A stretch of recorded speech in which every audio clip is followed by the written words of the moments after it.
Streamlined Backshop Services presents a brief demonstration of our latest install project. You can find us on the web at www.SBS4DCC.com. Today's project is the new Kato Union Pacific FEF-3 steam locomotive number 844. This video goes along with the install demonstration and notes that are on the website. Again, that's www.SBS4DCC.com.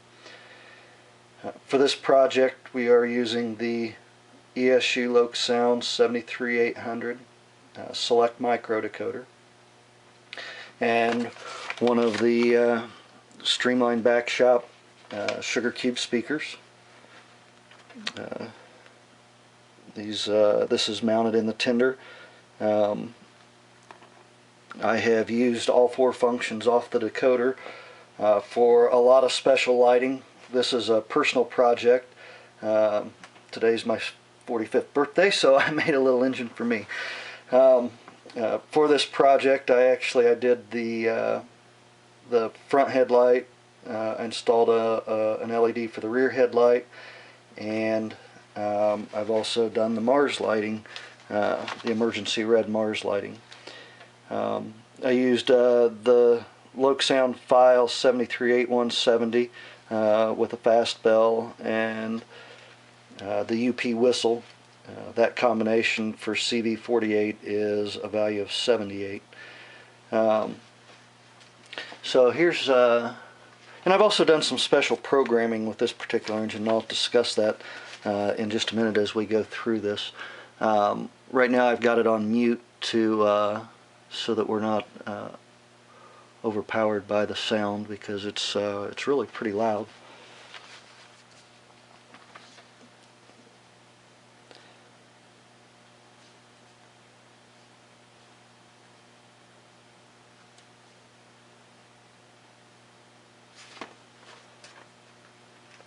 We'll get the sound meter out here, in fact.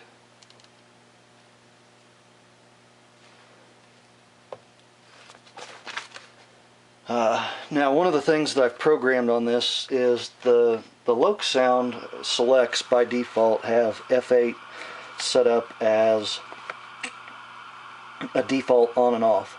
What I've done is program this so that the sound is always on and F8 becomes a mute button, or it becomes volume control.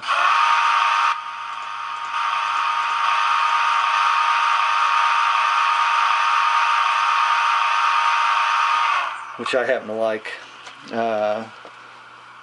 With a steam engine, I'm not trying to start it up or shut it down ever, so what I do want is the ability to change volume, since it's a demonstration unit also for shows and stuff, and you know, just for my own personal needs. Sometimes I just want it to be a little bit quieter. The other thing that I did with this particular, the programming on this particular install, here I've turned on the headlight. Now what I did was I pulled the dynamo sound off onto a separate function so that I can shut that off at any time with or without the headlight control. Again, it's more for me for shows, but you know, sometimes maybe you don't want the dynamo running either. It can be just a little bit overpowering sometimes. If you go to the install notes on the website, it shows the CVs for both of those programming modifications. And then I guess the third one that I've done is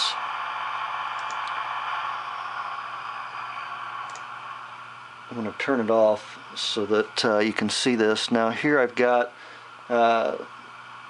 the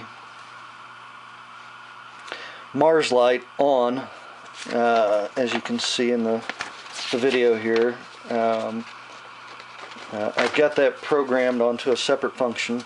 The front light's on its own function, the rear light is on its own function, and the Mars light can function as a straight on and off light, And one of the things that I did with the programming, now this may not be necessarily prototypical, but it's kind of cool, and it's just an example of some of the things that can be accomplished with a LokSound decoder.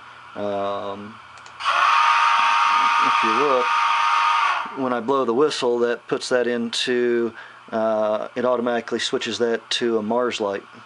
And I'm aware of some examples where they were operated that way, but they were more diesel applications. I don't know if that it was ever on a steam, but it is a possibility. So when I blow the whistle, it makes it go to a Mars light. And then I've also got it programmed so that on a separate function, it can just be on as a Mars light. And again, those are some special programming features that are really only available with the LokSound. Now I'm going to turn the dynamo back on. Here's our fast bell.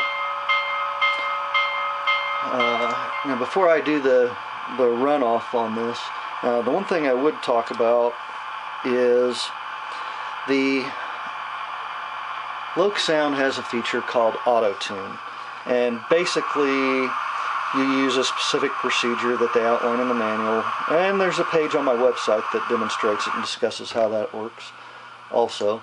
But you run through their procedure, and it uses feedback from the motor to calculate the best settings for their motor control CVs. This particular model, and this is not atypical of the coreless motors, it did not like the settings that came through with the auto tune. So I've put some settings up on the site that I use to achieve what you'll see here.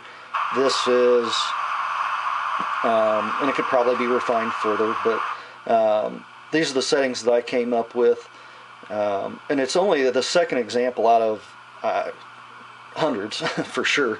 I don't know if it's 1,000 yet, but definitely hundreds of installs, and very rarely does the auto tune not produce just excellent settings, but this is one exception. So the values that I use here are available on the website.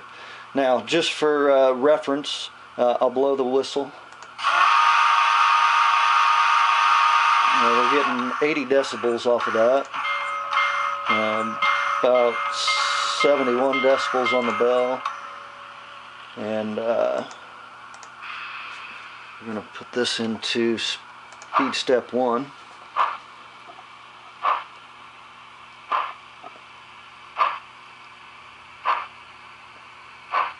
And again, notice how silky smooth the drive line is.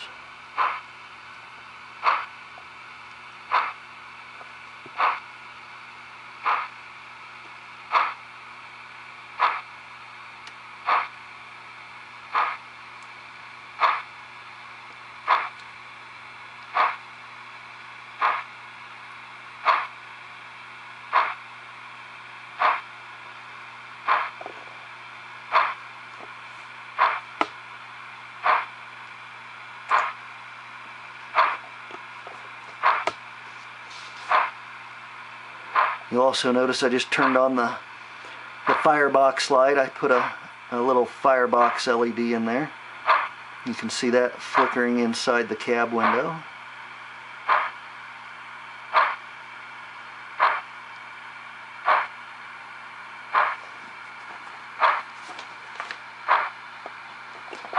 The timing's just a little bit off on speed step 1. I actually timed this out to speed step 2. Is the dead match, but I wanted to show how silky smooth that is on 1.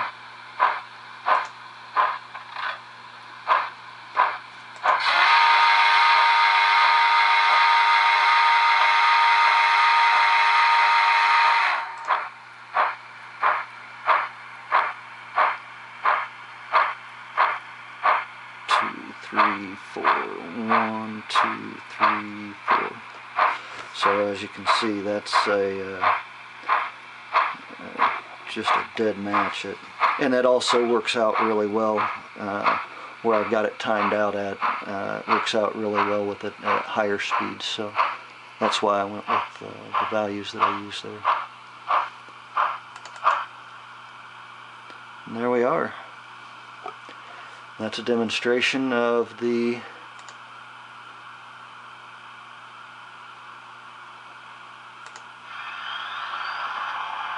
dynamo back on.